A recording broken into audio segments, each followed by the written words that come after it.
Anas radhiyallohu anhudan rivoyat qilinadi. Bizlar Rasululloh sallallohu alayhi vasallamning huzurlarida o'tirgan edik. Hozir sizlarning oldingizga jannat ahlidan bir kishi kelib qoladi, dedilar. Ansorlardan bir kishi soqolidan tahoratining suvlarini tomib, chap qo'liga yuvishini ko'targan holda kirib ketdi.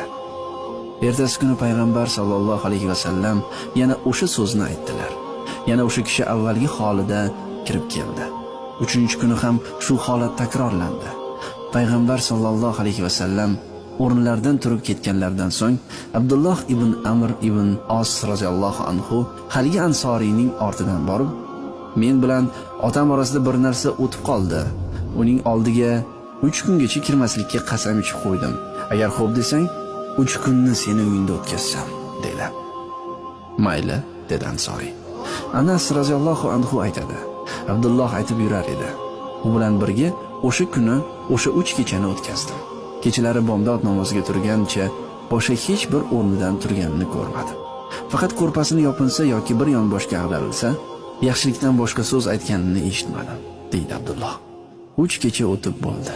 Menga uning amallari oz ko'rindi. Ey Parvardigorning bandasi, men bilan otamning o'rtamizda hech narsa o'tmagan edi, dedim. Lekin men Rasululloh sallallohu alayhi vasallam sen haqingda 3 bora hozir sizlarning oldingizga jannat ahlidan bir kishi kelib qoladi deganlarini eshitdim. Uchala safar ham sen kelding. Shuning uchun sening amallaringni ko'rgani uyingga kirishni ixtiyor qildim.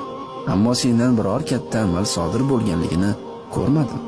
Xo'sh, Rasululloh sallallohu alayhi vasallam sen haqingda aytgan so'zlardagi darajalarga yetishtirgan amal nima o'zi? U narsa mana shu sen ko'rganingdan boshqa narsa emas, dedi ansoriy. Men ortimga qaytib ketayotgan edim. Chaqirib, u narsa mana shu sen ko'rganingdan boshqa narsa emas, faqat bundan tashqari shu narsa borki, men qalbimda hech qachon biror musulmonga xiyonat va firibgarlik ko'rmadim. Birorta musulmonga Alloh taolo ato qilgan yaxshilikka hasad qilmadim, dedi. Ha, mana shu ekan senga jannat bashorati bo'lishiga olib kelgan. Mana shu ekan bizlarning toqatimiz yetmaydigan amal, dedi Abdulloh ibn Amr radhiyallohu anhu.